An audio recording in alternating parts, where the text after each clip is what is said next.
I'm the brand ambassador for Maison Front. Easy for you to say. And this is part of our series of interviews with some of my friends, some of my favourite people in the industry, an attempt to sort of get to know them and get to know what they've contributed to the industry. I'm joined today by one of my best friends in the world, someone I've admired for a very long time. Please let me introduce Sophie Bratt and Sebastian. Yeah. Thank you, ladies. Now, just for reference, these ladies brought their own champagne, of course, because if you've ever met either of these ladies, you know that there's going to be a bottle of champagne somewhere around the corner. It's like our family motto: make every day a champagne day. Exactly. Well, it's the only thing I do sort of associate with you both.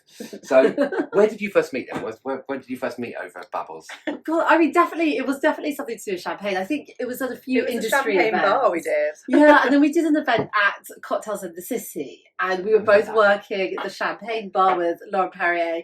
I just had 2 or 3 days of just drinking champagne and just having a fabulous So time. we were working. We were working, obviously. Yeah. Doesn't that represent the end of the industry I miss the most? That sunny day, just boozing with all of our friends.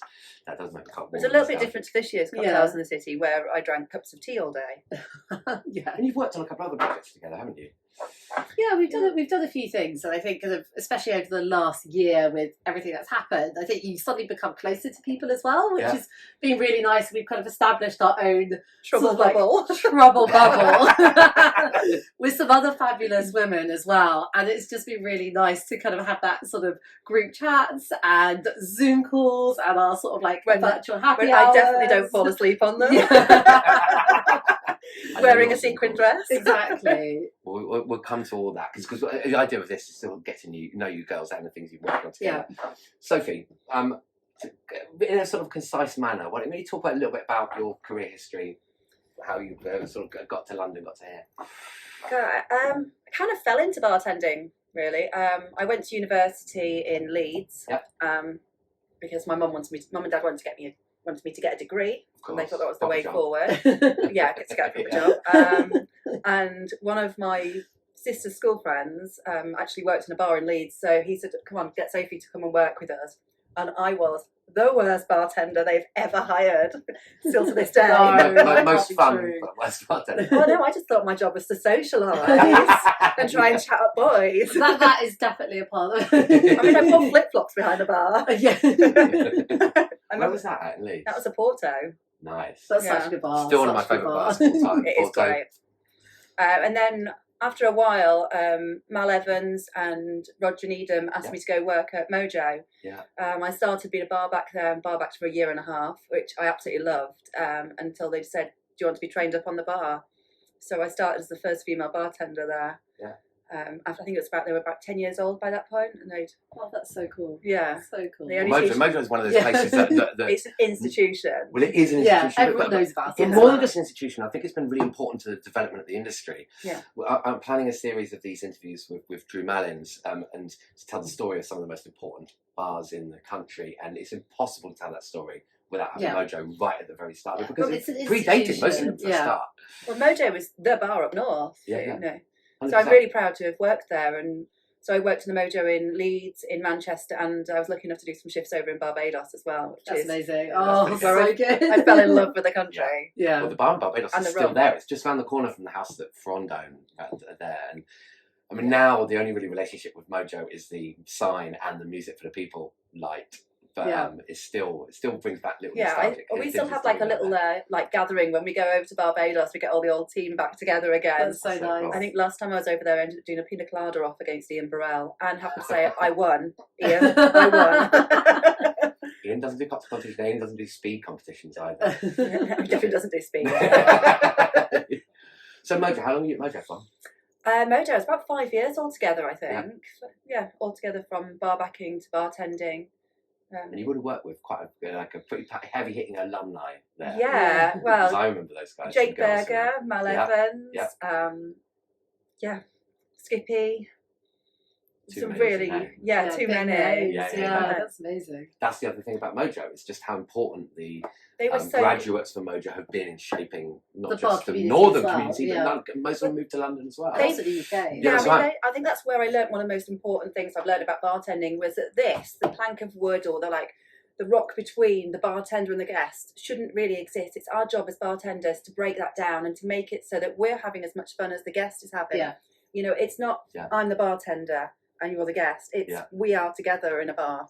Yeah. With that kind of attitude, without a mojo and that kind of philosophy, you don't have a trailer happiness or even like an LCC, for example, because they share that house party type vibe. Ethos. I'm pretty sure JJ used to come and prop the bar up in the rum room with me when I was working there. The bits I remember anyway. For your charms and your free shots. that was it, yeah. So I remember you at that time, like at Leeds. When did you finally decide to take the sort of step of move out of that mojo bubble? So when my friend Nino, he was working at Harvey Nichols, which you know very well, and he said, "Do you fancy a change? Do you want to come work with me at Harvey Nicks?" And just something inside me thought, "Do you know what? Yeah, maybe dancing on the bar top needs to stop for a while, and I need to get my hangovers to be less." Free champagne rather than free rum. Oh, well, it's difficult. It's a hard one. I mean, I'm doing my good. Balance. That's what life's about, yeah. So I started at Harvey Nicks as a bartender, and then went up to be head bartender. And then after years of nagging me from you, I finally moved down to London to join Oxo Tower as assistant bar manager and work with Mr. Goodman. You're coming as well. Yeah. So, and then went across to Knightsbridge to manage all the Harvey Nicks bars from there. Yeah. And I was with Harvey Nicks for almost 10 years. Gosh, that's such a great 10 years. I know. Oh my God, that's amazing. Yeah. Your company loyalty is never ever My life there. Not a question. Yeah. But I still say I'm a mojo born in blue. Yeah. So. Yeah, but eventually, I know you were so ready for a step from Harvey Nicks to sort of taking on your own bar and running all that. So where did you go? Was it Shard you went to after? Yeah, I went to the Shard for a little bit, and then Sexy Fish came up with the job, and I think it was PJ from Crystal Head said this would be the perfect job for you, and you know what, I love it. Yeah, he was right. Yeah. I remember when you interviewed you were so excited by it. Yeah. Although Zav did say that you were his ideal for the I was like, damn it, I'm up against my best friend. Little do they know. Trouble.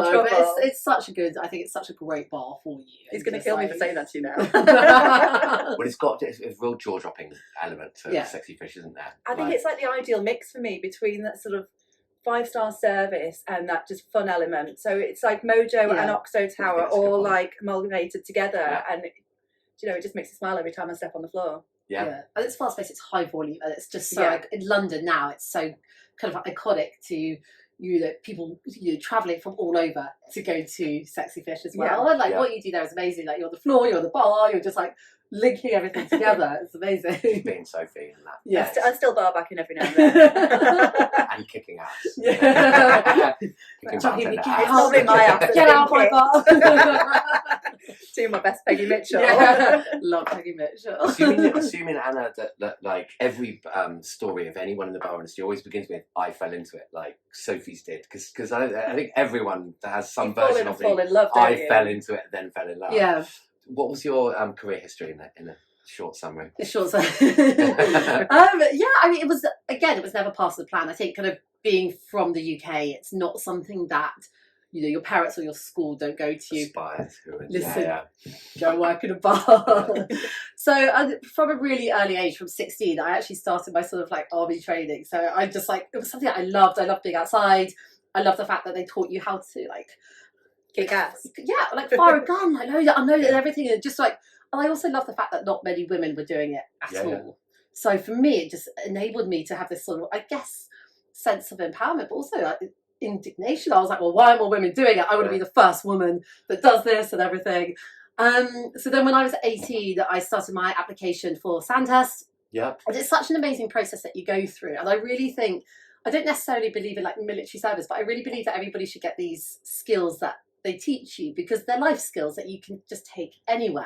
Yeah. And you go on these like familiarization visits with, the intelligence or the logistics or whatever, the artillery. Yeah. And you go on this like 3-day course, and you get to experience just it's amazing, like fitness, like mental challenges, and it really, really pushes you to the extreme. Just like from the moment you step off your train to get there, it's amazing. I couldn't agree more. Like I looked at, having read sort of previous interviews of yours, and I know you've been to Sandhurst. I looked up Sandhurst here, right sort of on the front of the website. It talks about the teacher graduates self-discipline, self-regulation, self-reliance, and I don't think I'm damning the industry when I say that particularly those three qualities are qualities that are in quite short supply sometimes in the bartending community. Yeah, I think it's like, I don't think it's something it's like ridiculous. Self-discipline, self-regulation.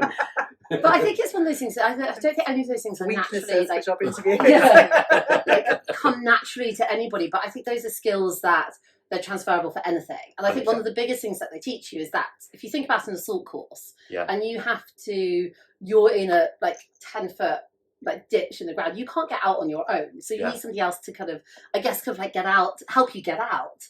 So and it just teaches you, I guess, about like teamwork and about working together and about how important it is for all of these things to, I guess, I don't know, come into place. I guess knowing your strengths as well. Just make sure Ella doesn't fall out of shot there. Doing backwards and it's further back and like that. Stop hiding. I'm not starting. But yeah, so that was a really interesting point on my career, because it was something that I was just incredibly passionate about, incredibly proud to have like been part of in a short amount of time. And I left for medical reasons, and it was one of those things when it was so gutting at the time, but you look back and you go, you know what, everything, as cliche as it sounds, everything happens for a reason. Yeah. But these things do, and it kind of led me. I was working in nightclubs then in the West End, and all your remember your China Whites, all of those places, and then kind of just started working in public relations, but still doing all the nightlife stuff. And all of these, I guess, they interlink. Cool. And then I saw 2010. I saw that the Savoy was reopening. That's it. Of course. And I just went, how about that? And I was christened randomly in the Savoy Chapel. So I was like, no, come on. I know the Savoy. It's like full circle. Yeah. And then, because it's a bit, like, I'm not particularly religious. When you get christened, it's not really a choice. But I had this sort of, I guess, affinity with that. And then started as a host in the American Bar in 2010 for the reopening. I remember that. And yes, I was there 7 years, left as a bar manager, and then joined the Langham. That was like it was about 3.5 years ago now. So yeah, it was 3.5 years. 3.5 years. It's literally flown by. Yesterday. Well, the last year hasn't happened. Yeah. So last year's been void. So even 3.5 years feels like it's flown by. Honestly, and it's so weird when you think about just everything that's happened. And like the last year, it's just. It sounds very strange for me to say this, but because it's been such a tough year for so many people, so many businesses, and it's just there's been so much terrible stuff. But I think even looking back, there's so much positives, and so many good things that have happened that maybe couldn't have happened unless this situation had taken place. Yeah. I mean, I've reconnected with loads of like my primary school friends and friends from throughout the ages, just checking in on them, making sure they're okay and stuff. People I know lived on their own, just. Well, the one positive, of course, has been time to reconnect. Like quite often, reconnecting with an old friend, for example, is one of those things that when you're working 5 days a week, 6 days a week, that it becomes buried under a timetable of priorities, doesn't it? Yeah. So I mean, that's searching for silver lining in a pretty awful crowd. I agree. No, but I think it's fine. I think you kind of have, we've kind of all got thrown into this situation, and for better or for worse, we've all globally shared as a world. We've shared an experience, the same experience that hasn't ever happened. It's caused a bit more unity. So I think, generally across the world, globally, we've connected more. We've all gone through the same thing. When you go through something with somebody, whether it's trauma or love or laughter or whatever it is, you become closer with people. So it's incredible. It's amazing just to look back. And obviously, there's been terrible things that have happened. You don't want to overlook that, but it's sometimes you just need to focus on the good things that have come out of this, and I think there'll be lots of positive changes in this industry as well, which is amazing to see. We're going to need those positive changes. I think it's also going to be some pretty tough times for once moving ahead. Furlough, of course. Landlords can start charging full rents. There's going to be, I think there's going to be an increased need on the community sort of putting together. Yeah, definitely. And as you say, focusing on those positive things. Yeah. Focusing positively then, like Sophie, what sort of bar experience are you most looking forward to outside of your work? But what bar experience are you most looking forward to just throwing yourself into? So what night can you vision in your head of your perfect cocktail experience? What's the dream thing you've been missing? But we were just talking about this. I can't wait to go back out with the girls and have a trouble night. Which bar? Where would it be? What would the experience be? Well, apart from Lucky Kane, yes. Thank you, Lucky Kane. Yes, Georgie blowing on a conch shell is part of everyone's must-do experience. I think there's so many bars that you want to kind of hit, and it's about the people behind it that you want to go and see and support. Yeah, and I think people that have supported their teams and their staff throughout, I think that's where we're more likely to want to go to. Yeah. What is your then, sort of looking back, what's been, for you, the best goddamn bar experience you've ever had out on a night out? Like, so if I ask you, what's your favourite, your peak bar moment when a bar's been absolutely hitting on all cylinders? So therefore, what would be your ideal bar? What's your slice of heaven? Do you mean apart from when you broke my wrist? Right, okay. We're not going to have this conversation. We're not going to have this on camera. But yes, I've looked after drunk Sophie Bratt on a number of occasions, and I usually come out it's my fault. So it wasn't. It's worth. We've settled it wasn't. Anyway. But I suppose what I'm trying to get to the root of is what you define as a perfect bar experience, like, and what's your favourite type of bar? I guess it can be any bar really. It doesn't like there's no particular individual bar that I would say that's my favourite. Obviously, apart from Sexy Fish. You're just like Zav Zav. Drinking plantation. Stop to the brand. Come on. No, just I guess wherever like a group of my friends are, and where we can sit, have fun, relax, and just be ourselves. That's why I love you. Rather than focusing on the bar, it is always about the company. Yeah. It's about the experience. It's about the shared experience. Yeah. Isn't it? I love a good pub. And I love a good pub. I love a good pub. I can't wait to get back up to the Lake District and go to. There's a little pub up there that's got a massive beer garden. They do the best fish finger sandwiches. So good. Can't wait just to go have a pint of Cumbrian ale, fish finger butty. In the sunshine. Well, it'd probably be raining because it is the Lake District. But I think you make a really good point about pubs. I think kind of pubs were always. I mean, pubs have been there for years, and it's always been like at the hub of a community. Yeah. And it's just, I think now, like the fact that community has become almost like a buzzword. Yeah. And everyone's gone. The first people haven't really gone, oh, I really miss a martini. Or I really miss this. Right. But they've gone, I really miss a pint. Or I really miss a Guinness. God damn, I miss my friends. Yes. And it's just like those things that we haven't really been able to get in lockdown. Yeah. Is what people are going to be going back for. Those like local pubs.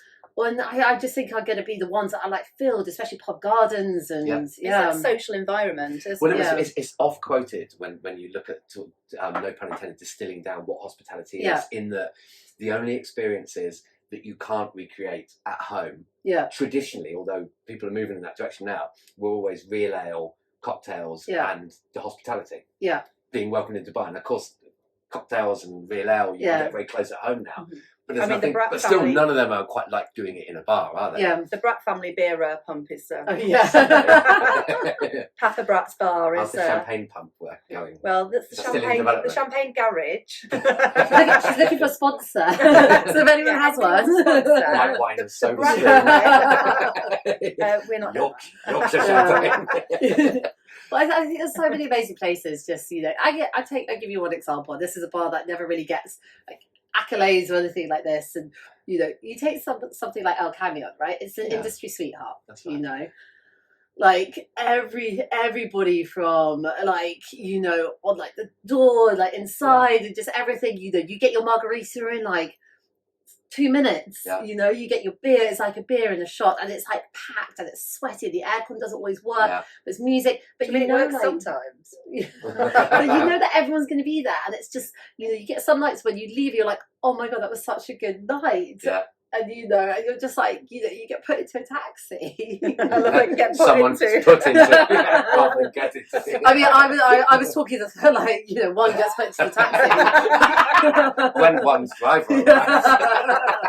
Make you relax. But that sort of place is just you take that sort of, I guess, business model, and it's not something that's trying too hard. They're not trying to be in top 50. They're not trying to do anything. Yeah. They're just it is what it is, and it's what it is wonderful. Yeah. I'll say one other example. This is a bar that nobody really knows about, but it was one of the first places that opened in Soho to do takeaway beers after the first lockdown.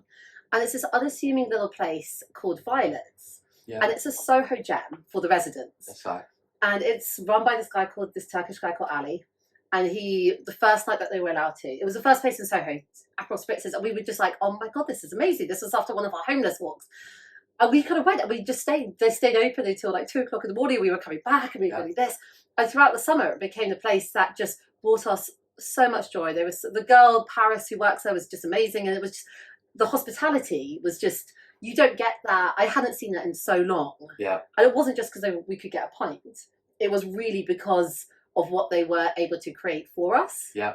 And it was amazing. And I would, that would be the sort of place if I ever got married, I'd have my wedding reception there. Like, go advertising, you'll spoil it if you start advertising. Oh, yeah. So yeah, don't go. You made it sound perfect. It's not in Soho, it's in Peckham.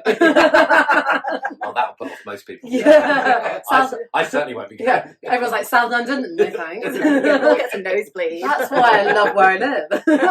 No one comes. Brilliant. Well, you touched upon doing some of the charity work, the sort of homeless work you've done, and I know that's a lot where you two have interfaced. Do you want to talk a little bit about like what you're doing today, for example, and or the general what you've done with Under One Sky? Yeah, of course. So Under One Sky, non-profit organisation that helps the homeless. Yeah. And in the first lockdown, it became very apparent that the sort of 17 main charities in London actually can operate under the COVID guidelines. So all of them, apart from 2, shut down. So the resources, there were no hostels, there were no meals, there was nothing, no bathrooms open, no showers open, just nothing.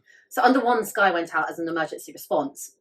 And we were feeding up to about 600 people per night and operating out of this amazing sort of Indian restaurant called Punjab in Covent Garden on Neal Street that provided all the meals for us.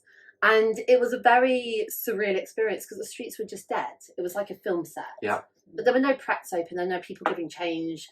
People's bicycles just lay dead on the street, you know. And there was this, you know, prisons, it sounds really morbid, but prisons had released people early because of COVID. It was potentially quite dangerous being there, So it was very eerie, and there was that sort of sense of sort of danger, but there was also the sense of desperation. And the government, of course, were reporting that everything's been taken off, everyone's been housed, and but you it don't have to wasn't work. the case. I imagine it can't have been, Not at all, and it was just.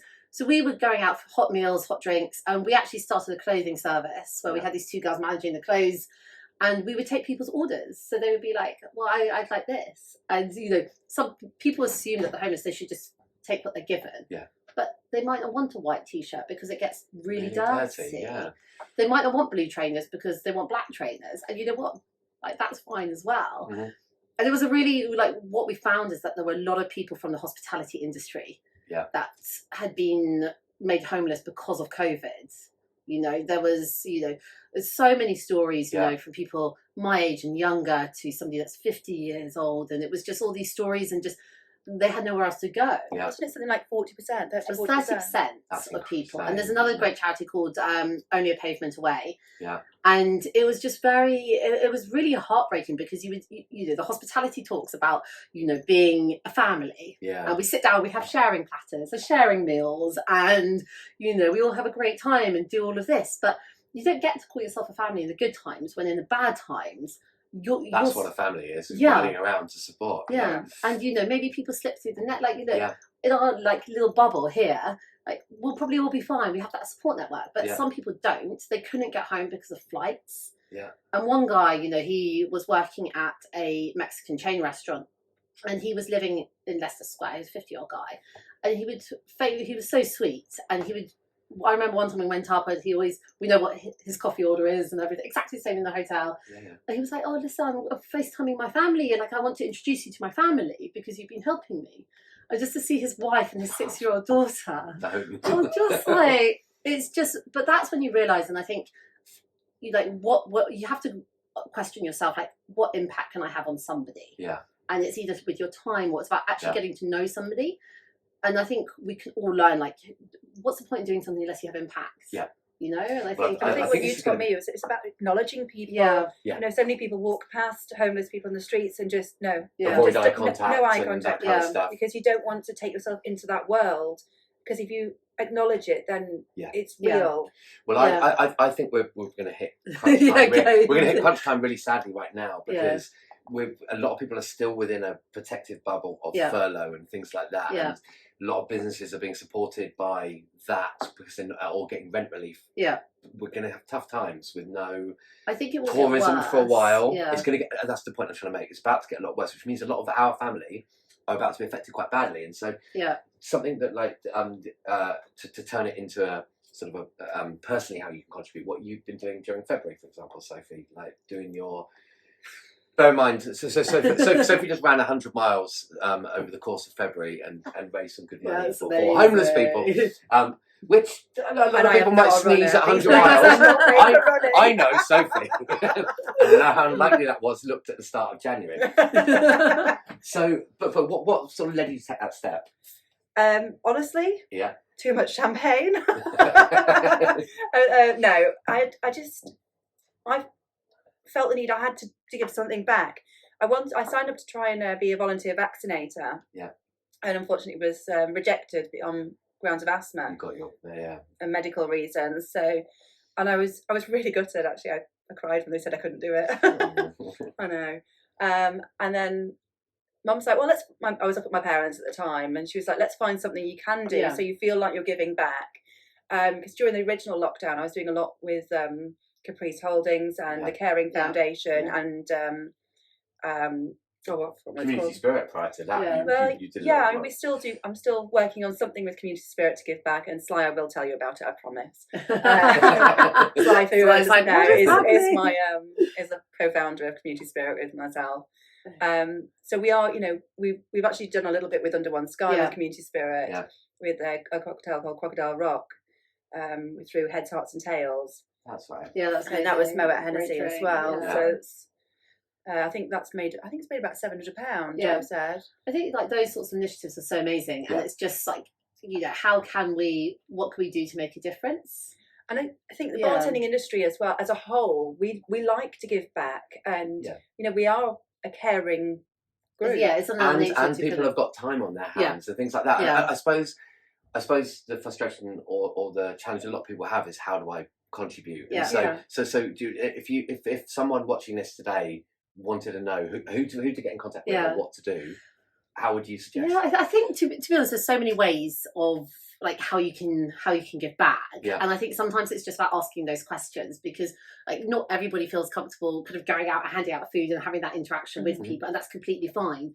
But the back of house side of things for these organisations to function, the Felix Project, huge. So whether it's social media, the Felix Project has been. I worked with them as well with Annabelle's actually and Sexy Fish. Oh, that was right. So we were cooking meals and they're for people in inner cities. So so people that don't want school meals, we'd make meals for them. And I think Sexy Fish was doing about 600 meals a day. Yeah, that's amazing. For that. So an individual who wanted to get involved in, what sort of port call would you suggest, or website they can look at, or someone they can contact to start that journey, and how they can I think it's hard. Who's the best person to start the interaction with? I mean, they're more than welcome to reach out to either of us, and we could link them up through different networks. I think like the whole thing is like there's not. It sounds really, it's a privileged position to be in, but there's not a shortage of volunteers. Right. So especially for the front line, but if you have some sort of like unique skill, or you can cook, or you have contacts in PR or marketing, or you know how to make films, like we're making a film with Under One Sky at the moment. We've got so many amazing projects coming up. Like, we've got like a 2, 3 year, 4 year plan. So if you have a specialized skill, then reach out and say like, this is what I can do. There's even some great clothing companies out there. Like there's Wawa, which is based in Manchester, who for every item of clothing you buy, they donate another item of clothing. So they've actually done some work with Under One Sky as well. And I have to take the hats off. It's my sister that does that. But I think there's so many things. I think obviously like reach out to one of us. Like we're more than happy to answer those questions. Obviously can't guarantee you like, or you can come out on every like walk that we do, but there's so much stuff that you can do.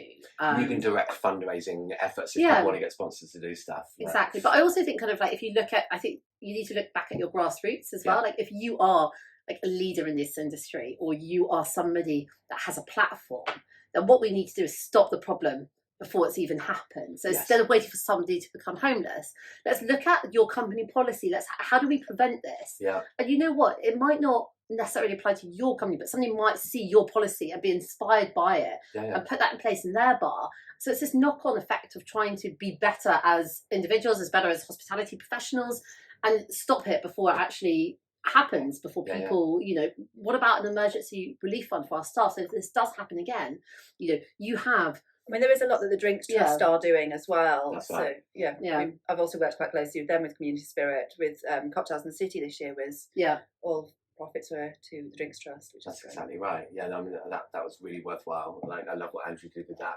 Yeah, that was amazing. And I really hope we can start doing some more community-oriented events. Like, I mean, there are so many challenges facing our industry, and it's so good to get an opportunity to actually talk about those and highlight, and maybe sort of help people direct sort of sorting that out. I think going back to your question, one of the main things is just to acknowledge that there is a problem as well. Yeah. Well, I think everyone in this industry is people. going to have this problem rammed down their throat rather than acknowledging. I don't think there's going to be many people in the industry that aren't going to know someone who's out of work and unable to get a job. I suppose that's what my big fear now, that the hospitality industry, you can always find another job. There's always another job somewhere in a bar, somewhere in a restaurant, somewhere in a pub. Like, if you're not fussy, there's going to be a job for you. I mean, I always say hospitality is recession-proof, if not recession-built. Not have that safety net. Then obviously this happened. It's like, I mean, a huge issue, and anyone that contributes is worthy of an enormous amount of respect. While I've got, I'm segueing slightly. While I've got you ladies here, and I think you finished most of that bottle of champagne, haven't you? no, I think we've still got a little. Good. I know there's another one of these. Don't worry, this is going on for a while, even after we finish this. This time next week is International Women's Day. Yeah. And even in this tough times, I think there's a huge story to be told about sort of celebrating accomplishments of women, recognising some of the challenges that still exist. Of course, I think is really key. That no one can be resting on their laurels when you just look at the gender balance that's represented in this industry. The statistic you pointed out to me earlier, which I knew anecdotally but not specifically, that only 3% of the world's top 150 bars are owned by women. These are sort of identifiable challenges. So with next Monday coming up, what should we be doing more to celebrate the successes, the roles, the challenges, the contributions of women in the industry? I think it's interesting. I think maybe the word celebrate might not be the right word, but I think it's about that awareness. And I think kind of if you look at, I guess the theme for this year is about choosing to challenge. Yeah. So every year they have a different theme, and it's really interesting because it's, you know, and this year it's all about choosing to challenge on gender equality, gender pay gap, professionally and also sort of personally, and calling out these things and speaking up. Yeah. And I think this is something that we can all apply, whatever gender you relate to. It's still part of everybody's life. And if you look, you know, the top 500 companies, you know, only 7% of those companies have female CEOs, which just shows how much progress that we have to do. And I think it's honestly about growth at grassroots. You know, a lot of companies, especially spirit companies, have pledged by 2030 or 33 we're going to have a 50-50 male-female split, which is great, but there's still quite a lot to do. And you don't just want to be a woman and be in a position, you know, it's a positive discrimination. You know, sure, has it worked in my favour at some point? Potentially, yes. But I think it's also just like, you know, we need to now look back at grassroots. How do we, you know, why are there not enough women in female bar managers? You know, what is the problem? We need to really analyse this. For sure. And is it education? Is it confidence? Is it just because systemic barriers that are being thrown up in front? So there's a lot to do. I think it's a fantastic day to raise awareness and to generate kind of just some sort of impact. I keep using the word impact, but you know, make some impact on that industry. And it's not just about me as a woman standing up and being like, hey, you know, let's be a feminist, or let's do this. It's about all of us collectively being like, what can we do, and like how can we do it? For sure. So for not just a benefit for gender equality, but for gender sort of benefit of the industry as a whole. That if you look at the sort of the leaps and bounds and the wonderful innovations that happen in the bar industry with new bars opening, that imagine how much more creative and exciting this industry would be if more women got to the point Yeah. in the industry where they were opening their own bars, and we were Yeah. getting like creativity that was more gender Yeah. balanced. To think how much exciting and dynamic and innovative and the I opportunities. think what we that will all say is it's about celebrating individuals and individual strengths and weaknesses, and acknowledging that people have different strengths and weaknesses. Yeah. Not that everybody can't do the same job. Yeah. You know, I can't do some of the things you can do. You can't do some of the things I can do. And you know, think there's of any that I can do that you can't do. But it's nice of you to say that. But you know, it's about that, and it's, you know, acceptance as well. You know, that you know, I'm not going to be able to carry 3 cases of beer. Okay. You know, but someone like Tyson Fury might be able to do that. Not that he's a bartender, but you know, like that, something like gender equality. But what certain people can do is more than other people. But I think I think when you have gender equality, the work environment actually becomes much more productive. Yeah. Sure. And there's so many statistics that sort of back this up. Yeah. Not only is it a more pleasurable experience coming to work, actually your bottom line starts to look after itself. I bet. And you don't actually need to worry too much about it. And it's like equal opportunity, inclusivity, you know, making sure that people feel, you know, welcomed when they come in, making sure that they, you know, there are these no boundaries. That the word, you know, I'd love to get to the point where we actually don't have to have conversations about gender. We don't have to talk about inequality. We don't have to talk about people being inclusive. Or like any sort of inclusive. I don't want a woman's day. Like I want to be able to get to a point where I don't have to fight. So there's not a 17.5% pay gap. Yeah. You know, I don't want a woman's day. Or people ask you, oh, how does it feel to be a woman in the industry? I mean, excuse my language, but bullshit question. Yeah. You know, but we have to. I'll start with that. But I'm so glad you didn't either. But we have to. I won't waste the champagne. Maybe the rum. But we have to get to that point where that isn't a question. Yeah, of course. You know, where it's not just like, oh, my board has to be like 50-50 female male, because there's just, I don't want this to just be. No. It should just be. But the reality of it is, we have to put in the groundwork now. Yeah. In order for my hypothetical kids or my grandkids don't have to go through it. Yeah, and if you look back at history, if you look at what the suffragettes did about voting and stuff, this is all still new. It's not like it happened hundreds, thousands of years ago. Yeah. It's still incredibly prevalent. Just about one person's lifetime ago. Yeah. It's still very prevalent. So we have to, you know, they did what they needed to do. We need to do what we need to do. And sure, we might not have the reach of the whole world, but we have a reach of some aspects in hospitality. We can't do this alone. So it's like collectively, the more people that do it, becomes a tsunami effect, and more people listen, and maybe it changes one person's mind. So what's going to be the conversation starters that are going to come out next week then? What sort of activities and promotions are being planned for International Women's Day, and then hopefully going on from there? I mean, I think there's quite a lot of activity happening. I've heard there's quite a lot of internal things happening at various spirit brands and so on and so forth. Right. Like one of the things that I'm sort of working on with a group of like amazing people, and we've had amazing support, is relaunching Celebrate Her, which obviously started off as just like, let's do a guest shift, highlight female bartender, which is amazing fun. But it was very kind of one-dimensional. And I think kind of like moving forward, it wants it to be a little bit more. And we're going to be launching in the summer and partnering with various brands and media partners and everything as well. And the aim is to basically raise money to provide financial support for women or anyone that identifies as a woman to progress their careers and elevate their careers in hospitality. So that could be through a course of anything that they want to do. They want to go to university to get a degree, fine. We will fund this, but you commit to this for a year. And through that, we will build this organic community. So that's kind of where it's very kind of organic, you know, like everyone's been incredibly supportive. Like Lucy Francis has been amazing, helping me to be a little bit more literate than I am and pull things together as, you know, people like Lucy that. Lucy breathe life into an absolute dead horse. Yeah. And make you buy it. But also, like, she's amazing. Big shout out to Lucy.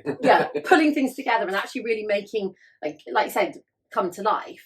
And hopefully, you know, we're working on like with various different partners and stuff, and you know, wanting to involve not just like your old timers, you know, females in the industry, but let's be old. No, but you know what I mean, like it's like old timers. She was looking at me. But you know, bringing like the new talent that's coming through. You know, like let's develop this as like, you know, we can all help each other. I mean, I think what Happiness Forget's doing, which I think we're both working on, they're partnering old timers. I'm going to say that now. You can be an old timer. So I mean, I'm still 30. I'm still in my 30s. I'm just like 30. I've been saying that for a few years. So females that have been in the industry for a while, with sort of up and coming females in the industry. So Chelsea Bailey's partnering us one-on-one to come up with a cocktail for International Women's Day. Yeah, to Oh, sell that's so at cool. Happiness, which Yeah, is awesome. so it can be sold throughout the UK for. See, now that's damn cool. Yeah. Okay, well, keep an eye out for events coming for next week then. We've been rabbiting on for ages now, and I could talk to you ladies all Everyone's day. just like, oh my god, is this still ending? And there's another bottle of Did champagne. he ever shut up? I suppose, That's why they have to go to quiet bars. Yeah, exactly. I want to find out a little bit more just about things that you girls really enjoy in the industry. What's your favourite spirits, Sophie? If you had a choice of anything on the bar, what's your drinking choice, champagne aside? Oh, you have to say champagne aside. Yeah, I had to do that. I mean, I do have a soft spot for rum. We all know that. What sort of rum do you like? Not brand checking, but what do you like? What do you No like about rum? pressure. Because I know you spent a lot of time in Barbados. What does rum mean to you? I think everything I like has got to do with community and experiences I've had. So I also love tequila, and I had a fabulous time when I went over to Mexico. Yeah, I'm just sidestepping the just so that I don't go. I mean, tequila's really great, right? Yeah. I love tequila. And then I also love vodka. I have some really great times when I go out with my vodka boys. See, the vodka boys you love, isn't it? Yeah. Hi, PJ. I know you love your tequila as well, don't you? Yeah, and she loves the vodka. I love it. Yeah, I loved it. I think tequila is such a happy, such a happy alcohol. But you refuse to do shots. Yeah, I've stopped it. 100%. One of the rules we have when we go out Because is no shots. from a negative place of where it leads you, or a positive place of how you want to experience It's responsive it. service of alcohol. Yeah, exactly. Okay. I used to be like the first person to be like, let's get shots in. Yeah. And it was just, I just don't think it does anybody any good. Yeah. It was never the first shot that does you any damage. Maybe not one, but I think as a bartender community, we're not very good at restraint. Go back to the Sandhurst principles. Yeah. They were absent in this industry. But I my default sort of martini would be a vodka martini. Yeah. I love that. But yeah, I love a lot of things. I think, like Sophie, I think it just depends what your connection is with, just that time at that moment. Again, very cliched, but yeah, as a default, obviously champagne and vodka martinis. I love a whiskey highball though. Yeah. Like rum reminds me of being in Goa and drinking like Old Monk and being in the Philippines. And what's the rum in the Philippines? It's so strong. Tandaway. I mean, the sort of big selling rum. I don't even remember. That's how good it was. Yeah. But I've long espoused that spirit is about its experience rather than liquor, because when you said Goa, I have such fond memories of drinking Old Monk in a pineapple cocktail on the beach and bringing it home, like that bottle of Reiki that you bring home. And you try and drink it taste at it here, home, and it's like, Jesus Christ, what was that drinking? Yeah. Has this the same But sort of I think thing, time as a place. it's one of those things, like, this really weird, strange analogy, but when you see like seashells on the beach and they look beautiful in the water and in the sun, and then you take them home and the magic is just gone. Of course. It's like the same with, I don't know, summer romances. Leave them on the beach. That's right. Use them on the beach. Yeah. I was going to say something else, but I didn't realise my mum might watch it. Yeah, that would have been your Barbados experience. Yeah. Still, No. But I think, some days you walk into a bar, like, you go to El Camion, and you're going to have like a margarita on the rocks and a beer and a shot. But you walk into like the Connaught and you're going to have a martini, or like a Bloody Mary, and I think you drink what makes sense into the environment that you are. Of course. What would you drink? If it's not plantation? I'll drink anything in front of me. But I love different rums, but for different occasions. I will drink Tommy's margaritas till the cows come home. Yeah, of course. I'm just a daiquiri fangirl. Yeah. Massive daiquiri fangirl. And Tommy's margaritas is just a Whole thing is daiquiri is a shot. Like, I've seen him have a shot of rum and a daiquiri, and he downs the daiquiri and then just sips on the rum. It's a healthy shot. As The long as lime is one of my as long favourite as you days don't for call start, so it's a central part of my He's never diet. going to get scurvy. Don't call it a stackery, that's all I ask. It's worse. No, it's worse. The snackery or the stackery? Oh, like, whatever. Like, it's one thing with, like, if I could ban it in, like, but do you want a snackery? No, I don't. I want a daiquiri. No, the stackery is a whole different thing. There's a subset in Australia where you stack coupettes, and you have to pour like fountain pour all of the coupettes, and when it falls, of course. And I think someone did like a 10, That sounds 10 so wasteful. with one. Mitch actually organised it in Australia and got a glassware brand to sponsor it because they went through hundreds of glassware. It's one of those great Mitch Wilson ideas. I'm sure we'll do on camera soon.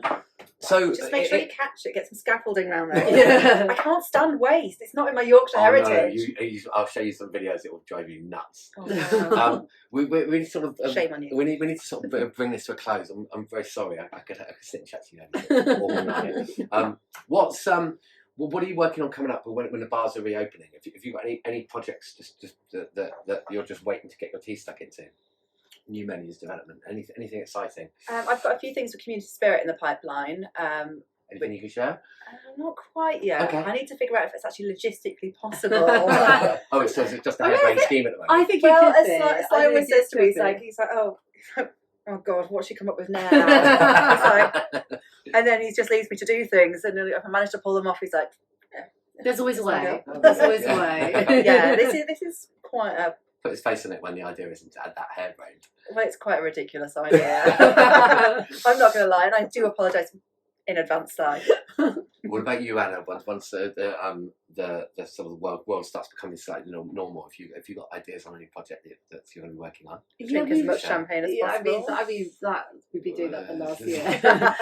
Yeah, we've got a few things with the hotel. We've got our summer garden opening up, which is in our like sort of amazing courtyard, and so that's really exciting. Beautiful sort of like easygoing spritz drinks, summer drinks menu, and then of course the artesian. Just I think welcoming the team back, I think is going to be really amazing. Have you stayed in contact with everyone? Yeah, and I think we are a smaller team than when we were then a year ago, which is very, very different and very, I guess, poignant in a lot of ways. But bring everybody back, and of course we're going to have a new menu. It's the hotel tradition. Of course.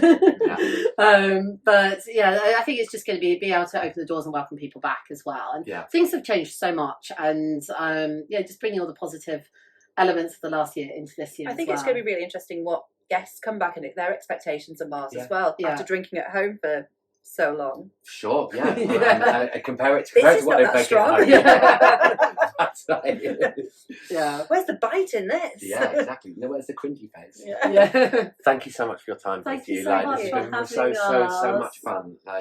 Thank you. Cheers. Cheers. This is not Thank you short. so much. Cheers. No, this is not On short. behalf of everyone watching, thank you so much, Annie. Thank you, Sophie. Cheers.